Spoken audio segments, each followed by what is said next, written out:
নমস্কার, আপনারা দেখছেন বেঙ্গল লিবার্টি। আমি বিট্টু রায়চৌধুরী। সেন্সরশিপ এই শব্দটা সম্পর্কে আপনারা প্রত্যেকেই ওয়াকিবহাল। সিনেমাতে সেন্সর হয়, সংবাদ মাধ্যমের ক্ষেত্রে সেন্সর হয়, সঙ্গীতের ক্ষেত্রে সেন্সর হয়, নাটকের ক্ষেত্রে সেন্সর হয়। সেন্সর শব্দটার যদি আমরা অর্থ খুঁজি তাহলে বুঝব যে মত প্রকাশের যে স্বাধীনতা, সেই স্বাধীনতাকে কিছুটা হলেও কাটছাট করে এই সেন্সর। এবার আসুন একটা গল্প বলি আপনাদের। ধরে নিন একটা রাজনৈতিক দল, তারা মসনদে এসে বসল। সেটা রাজ্যেরও হতে পারে, সেটা রাষ্ট্রেরও হতে পারে, যে কোনো একটা মসনদে এসে বসল। এরপর সেই রাজনৈতিক দল দেখতে শুরু করলো যে তার বিরুদ্ধে একাধিক খবর প্রকাশিত হতে শুরু করেছে বিভিন্ন সংবাদ মাধ্যমে। দুর্নীতি, ডাকাতি, অত্যাচার, ভোট লুট, সমস্ত খবরগুলো প্রকাশিত হতে শুরু করেছে সংবাদ মাধ্যমগুলোতে। এবার সংশ্লিষ্ট রাজনৈতিক দলটি দেখলো, না, এই সংবাদ মাধ্যমকে সহ্য করা যাবে না, এরা আমাদের বিরুদ্ধে খবর করছে, বুঝে নিতে হবে। কি বোঝা হলো? বিজ্ঞাপন বন্ধ করে দিল। তাও দমানো গেল না। সাংবাদিকদের গ্রেপ্তার করে নেওয়া হলো, দমানো গেল না। স্যাটেলাইট যে পারমিশন ক্যান্সেল করে দেওয়ার চেষ্টা করা হলো, তাও পারা যাচ্ছে না। এরপর আরো বিভিন্ন বিষয়, বিভিন্ন ইস্যু তৈরি করার চেষ্টা করা হলো। কিরকম? সাংবাদিকদের মারধর করা শুরু হলো, অফিসগুলো ভাঙচুর করা শুরু হলো, যে সার্কুলেশন সেটা কমিয়ে দেওয়ার চেষ্টা করা হলো। ঘরে ঘরে টেলিভিশনে খবরটি চললে, সংবাদ মাধ্যমটি চললে টিভি ভেঙে ফেলে দেওয়া হলো, চলতে দেওয়া যাবে না ঘরে সংশ্লিষ্ট টেলিভিশন নেটওয়ার্কগুলোকে। খবরের কাগজগুলোর একই দশা।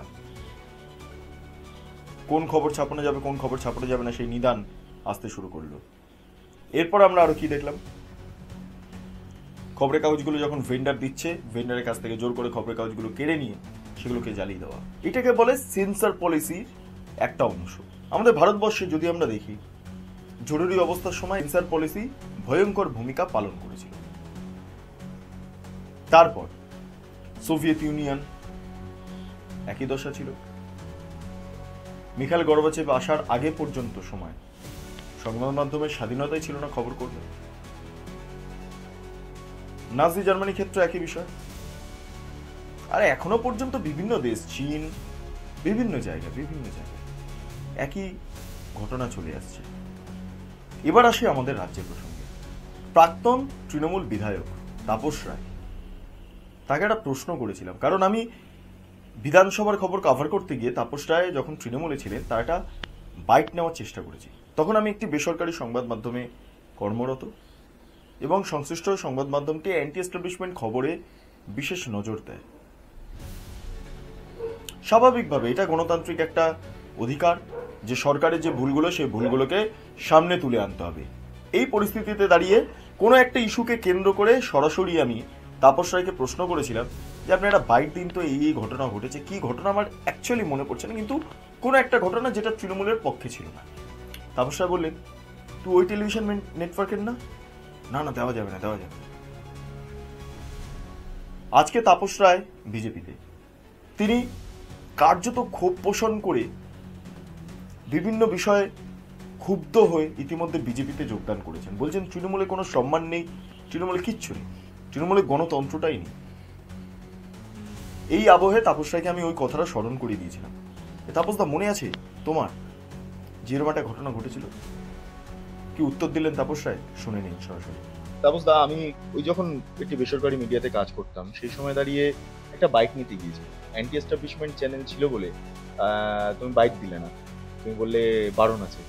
এই মাঝে মধ্যেই কোনো না কোনো চ্যানেলে যাওয়া বন্ধ, কাগজের বিরুদ্ধে কোনো চ্যানেলের বিরুদ্ধে যাওয়া বন্ধ, বাইট দেওয়া বন্ধ, এ সমস্ত অনবরত হয়েছে, বারবার হয়েছে, একাধিকবার। কেন এই সেন্সরগুলো কেন?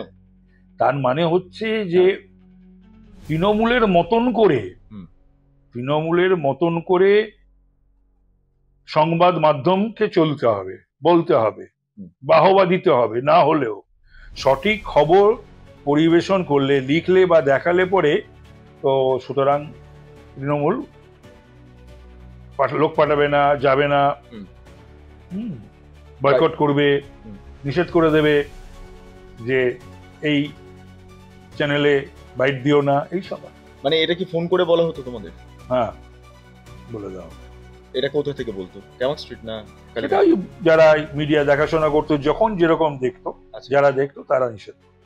মানে সেই কারণের জন্য তুমি ওই মিডিয়াগুলো থেকে সেই সময় একটু অ্যাভয়েড করতে, হ্যাঁ, মানে দলীয় কারণে। একেবারেই তাই, নিজের ইচ্ছার বিরুদ্ধে। দল যদি বলে আমি তারপরে আমি কি করে কিন্তু অদ্ভুত যাই বা আমি দিই। কিন্তু অদ্ভুত ভাবে মানে সংবাদ মাধ্যমের বাইরে গিয়ে তোমার সাংবাদিকদের সঙ্গে কিন্তু খুব ভালো সম্পর্ক ছিল। বরাবর আজও আছে, ছিল, না থাকার তো কোনো কারণ নেই। দীর্ঘদিন ধরে জরুরি অবস্থা এ রাজ্যে ঘোষণা হয়ে আছে, সেটা অলিখিতভাবে, এমনটা বিভিন্ন রাজনৈতিক দলের অভিযোগ। এই যে সেন্সর পলিসি এই মুহূর্তে কার্যত তৃণমূলের অভ্যন্তরে দেখা যাচ্ছে, তাতে একটা বিষয় স্পষ্ট, যে পছন্দের মতো মিডিয়া হলে, একদম রসগোল্লা খাওয়ানো মিডিয়া হলে, তাহলেই তাকে পাত্তা দেওয়া যাবে, নচেত যারা বিরোধী কথা বলতে পারে, যারা সরকারের ভুলগুলো দেখিয়ে দিতে পারে, তাদের কথা বলতে দেওয়া যাবে না, অথবা তাদেরকে কোনোভাবেই ঘরে, পার্টি অফিসের ভেতরে প্রবেশ করতে দেওয়া যাবে না। দীর্ঘদিন ধরে আমি বিধানসভার অভ্যন্তরে সাংবাদিকতা করে একটা বিষয় বুঝতে পেরেছি, যে প্রচুর চিঠি আসে, প্রচুর নির্দেশ আসে হোয়াটসঅ্যাপের মাধ্যমে বা ফেস টাইমের মাধ্যমে। নির্দেশগুলো হলো মিডিয়া সংক্রান্ত বিষয় নিয়ে, যে অমুক অমুক মিডিয়া আমাদের বিরুদ্ধে খবর করছে, তাই সংশ্লিষ্ট মিডিয়াগুলিতে কোনো রকম কোনো প্রতিনিধি আপনারা পাঠাবেন না, আপনারা কোনো বাইটস দেবেন না, মানে অর্থাৎ বক্তব্য পেশ করবেন না মিডিয়াগুলোতে। সিঙ্গেল বুম বাইট সেটা তো সম্ভবই না, সেটা দেবেনই না, ইন্টারভিউ তো দূরের কথা। মাল্টি বুমে যদি বাইট হয় তাহলে দেওয়া যেতে পারে, কিন্তু যতটা চেষ্টা করবেন সংশ্লিষ্ট বুমটিকে বা লোগোটিকে এড়িয়ে যেতে হবে। এই ধরনের নির্দেশিকা তৃণমূল বিধায়কদের, সাংসদদের কাছে আসে। তাপস রায় তিনি ছিলেন, তিনি এই বিষয়টা ফেস করেছিলেন, কারণ তিনি মিডিয়া বাইট দিতেন, তিনি বক্তব্য পেশ করতেন, ফলে তিনি এই কথাটা বললেন। এরপরে পরবর্তী ক্ষেত্রে কোনো বিক্ষুব্ধ তৃণমূল নেতার মুখ থেকে হয়তো এটা বেরিয়ে আসতে পারে, তার জন্য আমাদের অপেক্ষা করতে হবে। কিন্তু এই যে সেন্সর পলিসি তৃণমূলের অভ্যন্তরে দেখা যাচ্ছে, তা অত্যন্ত ভয়ঙ্কর। এটা কি মনোভাব বুঝতে পারছেন আপনারা? আমরা জরুরি অবস্থাতে এই মনোভাব চাক্ষুষ করেছি। সরকার বিরোধী কোনো খবর করা যাবে না। আমরা ইতিহাসের পাতায় পড়েছি, নাজি জার্মানিতে এই বিষয়টা বিরাট প্রচলিত ছিল, সরকার বিরোধী কোনো খবর করা যাবে না। এমনকি সোভিয়েত ইউনিয়ন, লেফটিস্ট আদর্শবাদী একটা ইউনিয়ন, সোভিয়েত ইউনিয়ন, রাশিয়া সহ বিভিন্ন দেশকে কেন্দ্র করে একটা সংযুক্ত একটা ইউনিয়ন, সেখানেও একই বিষয় প্রযোজ্য। মিখাইল গর্বাচেভ আসার আগে পর্যন্ত সেখানে প্রেসের কোনো স্বাধীনতাই ছিল না, কিন্তু অদ্ভুতভাবে দেখুন, যখন প্রেস স্বাধীনতা পেল, গ্লাসনোস্ট, পেরেস্ত্রোইকা, এই দুটো আইনের মাধ্যমে মিখাইল গর্বাচেভের হাত ধরে যখন এই সংবাদ মাধ্যম স্বাধীনতা পেল, সেই মুহূর্তে দাঁড়িয়ে কিন্তু সোভিয়েত ইউনিয়ন কোল্যাপস করে গেল।